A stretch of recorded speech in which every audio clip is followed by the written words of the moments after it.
Well, hello, good morning everybody, welcome back. Jiujitsu2000 here today. I'm back and today I'm going to unbox all this stuff. This is the Dewalt model DCS391B cordless 6.5 inch lithium ion circular saw and the charger and battery. I picked all this up for 129 bucks at Home Depot.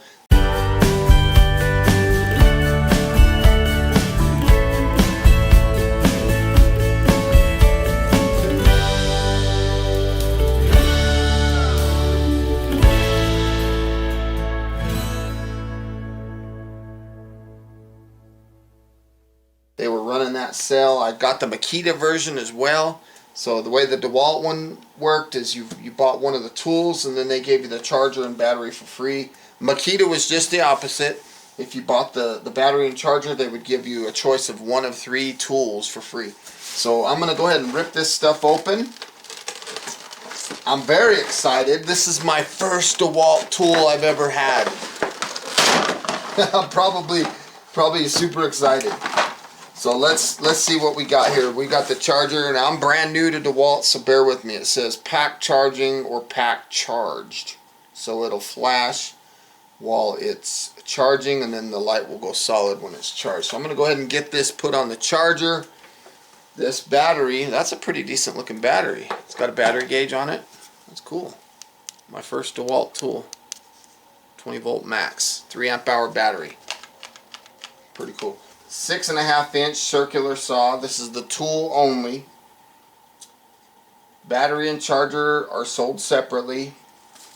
Now it says 20 volt max lithium ion right here, but then down here it says maximum initial battery voltage measured without a workload is 20 volts. Normal voltage is 18. So be careful with that. If you're looking at a Makita 18 versus a Dewalt 20, they kind of lead an aggressive campaign for you to purchase the Dewalt, not knowing that you're really getting the same voltage. You know, it's kind of a gimmicky thing. Guaranteed tough. I think Dewalt needs to, you know, they're trying to sell their tool. I get it. What does it say here? No load speed.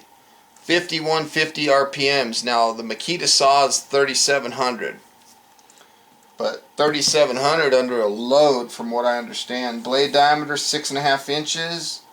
Bevel capacity all the way to 50 degrees. The arbor is a 5/8 arbor, so it takes a standard 6.5 blade, 5/8 arbor. You can cut at 45 an inch and 5/8 deep, and at 90 degrees you can cut a depth of 2 1/4 inches. This is going to weigh 7 pounds, just the tool. I'm very excited about this. You know, there's some pretty cool stuff. Again, this is my first Dewalt tool.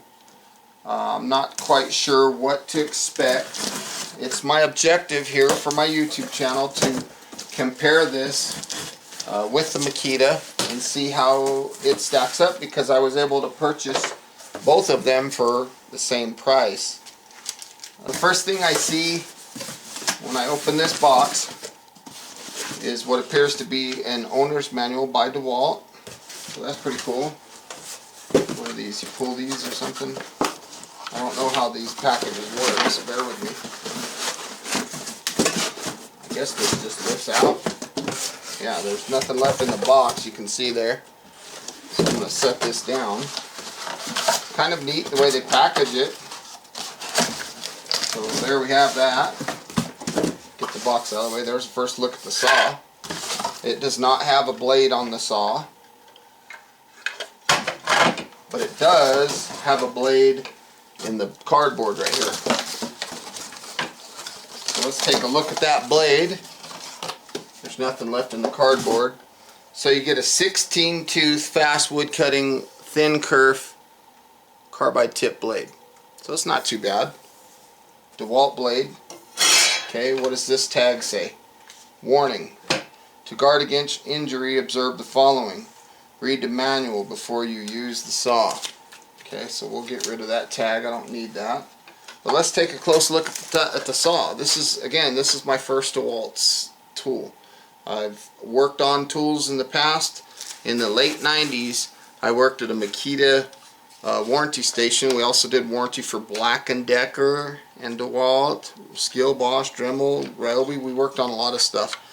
So this rubber overmolding feels good. If I look at the saw here, it says 5150 is the RPM.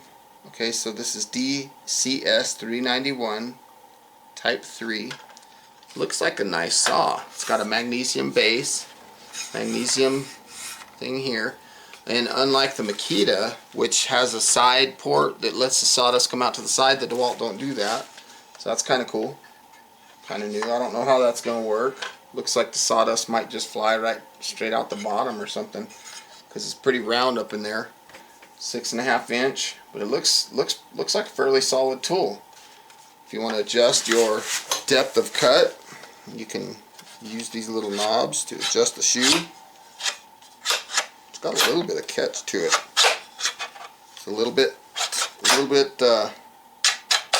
not as smooth as a Makita, but you can lock it out whatever depth of cut you want. But I like the rubber overmold on this. It's kind of cool. So you have a blade lock right here. You push this little button. You can lock the blades so you can change the blades. So that's it right there. And if you want to adjust your bevel, you can do this right here and then adjust your bevel. Goes all the way to 50 degrees. So if you want a 45, you just go right there and tighten that back up. Now you can cut at 45 degrees, but we're going to keep it at 90. So we'll just keep it at 0 or 90 degrees. So let's see. Your line of cut is right here for 90 degrees, and then 45 is right here. So that's kind of cool. Kind of interesting. One thing that I'm a little bit disappointed about right off the bat is there's no rip fence included with the saw. Now the Makita did include a rip fence, so I'm kind of a little frustrated about that.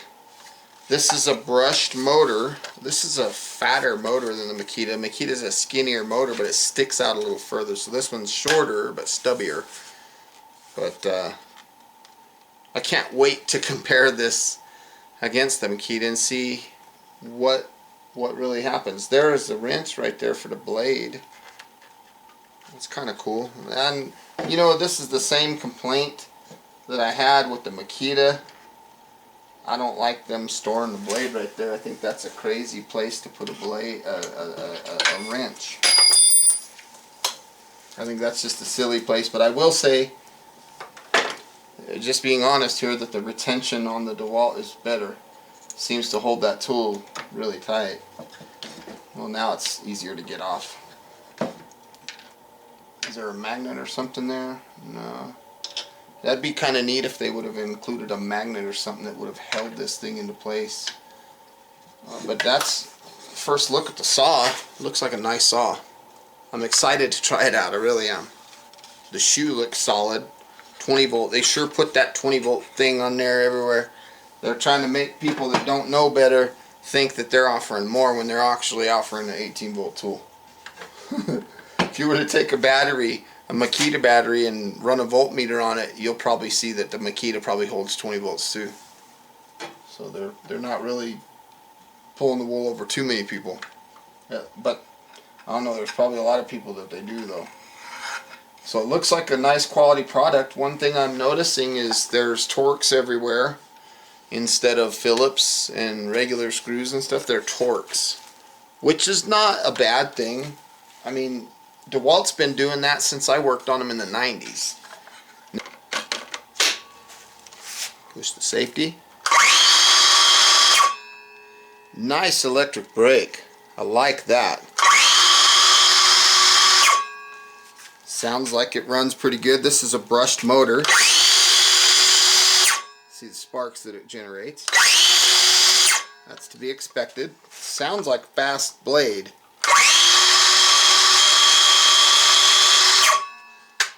Sounds like a quality saw. It doesn't have as smooth of a feel to it as my Makita does. Like the gears feel a little rougher or something, but the sound, I mean the electric brake is awesome. I love that. I thought I was filming, but apparently I wasn't. So I was testing this saw. I did a few cross cuts and I did a rip, and the saw has a lot of power. So now that I'm actually filming, let me go ahead and show you a couple more cross cuts, and I'll do a little more ripping. Let's get these earplugs put on. So we will start with a couple little cross cuts.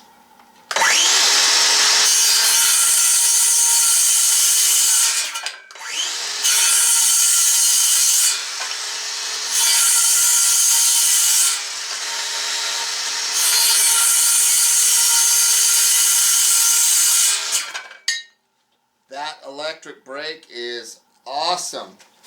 Now let's try a little bit of ripping. I just did this a second ago. Apparently I wasn't filming. So let's try a little simple rip here. Nothing crazy. I have 2x material here.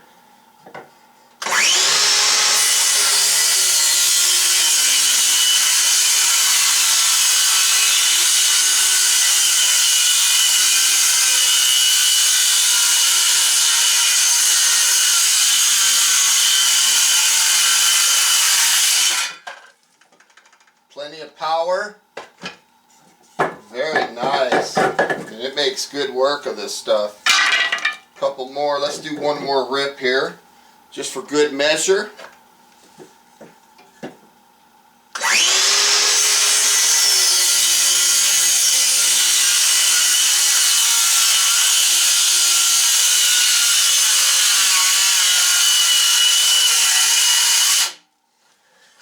Okay. That was me stopping. Here we go.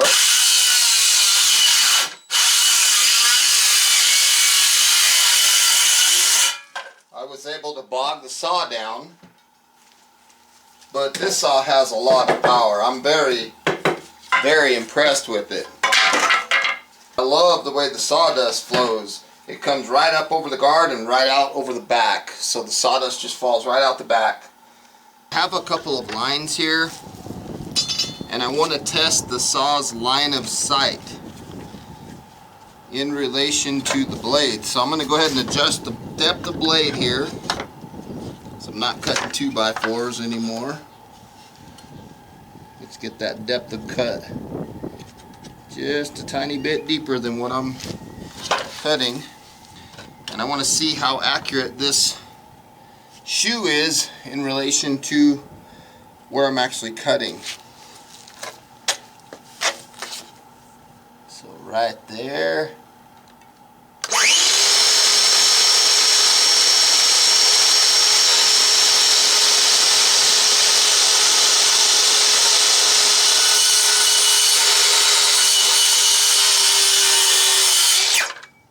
Let's try it again. Looks like it's off by a little bit. I have a line right there. Let's see what we get here.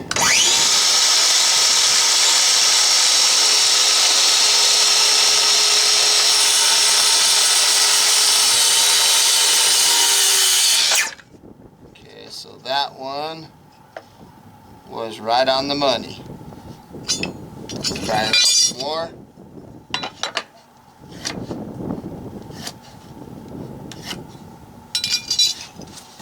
Put them in a different angle here.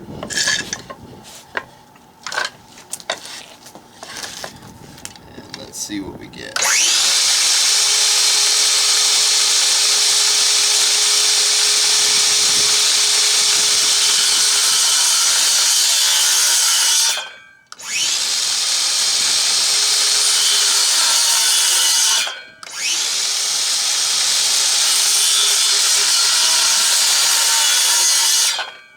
So don't aim by this right here. Aim for this right here where it says 0. There's a little line right there. So the shoe kind of leads you astray a little bit, because this line, this notch, where it says 0, that's your cut line.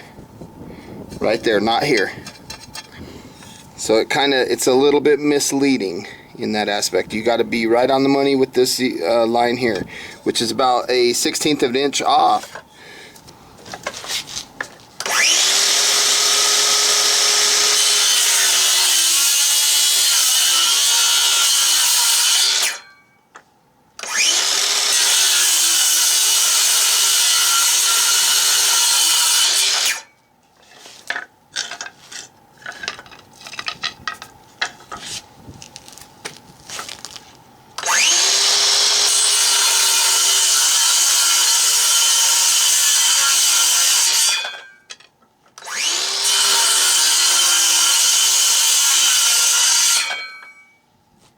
Very nice. So you might be wondering to yourselves, what are my final thoughts on this saw? Lots of power, very, very powerful motor, very good blade speed, excellent electronic brake. The only complaint that I have is on the shoe here. It's a little bit misleading. It's off by about a 1/16 of an inch, so that's kind of frustrating. Now if you're on the other side of the saw, you have a very good view of sight of seeing your blade there, but overall I like the saw. I think it's going to work really good. I think once I get used to the shoe and where I need to aim for my lines, I think it's going to be a phenomenal saw. I want to say thank you guys for joining me today on this video. This is my first Dewalt tool. I really like it. Tons of power. Stay tuned for the future because I'm going to be doing a review comparing this saw versus the Makita, and I think that's going to be a really fun video. Now, one thing I forgot to mention is right up here where my finger is, there's measurements where you can adjust the depth of blade. Okay, so it's little increments, little graduation markers. I don't use those, however. I use, I look at my saw, my depth of cut based on the piece of material that I'm going to cut, and I adjust it based on that, and I go about 1/16 deeper than the material I'm trying to cut. So with all that being said, again folks, I want to say thank you for stopping by and joining me on this video. I hope you got some good useful information. Please feel free to leave your comments down below, like this video, share this video, and if you like the type of content that you see on my channel, please don't hesitate hitting that subscribe button, and when you do, please click all notifications on that notification bell. It'll give you updates whenever I upload content. That way you don't miss any details or any videos that I'm releasing. So until next time, again, have a beautiful day, and we'll see you later. Stay tuned for a direct comparison between this saw and the Makita 6.5 inch brushed circular saw as well. They're both brushed saws, so I look forward to doing that comparison. I can tell you that the Makita already is smoother, but this one has more power. At least that's what it appears to be. Thanks for watching. Bye.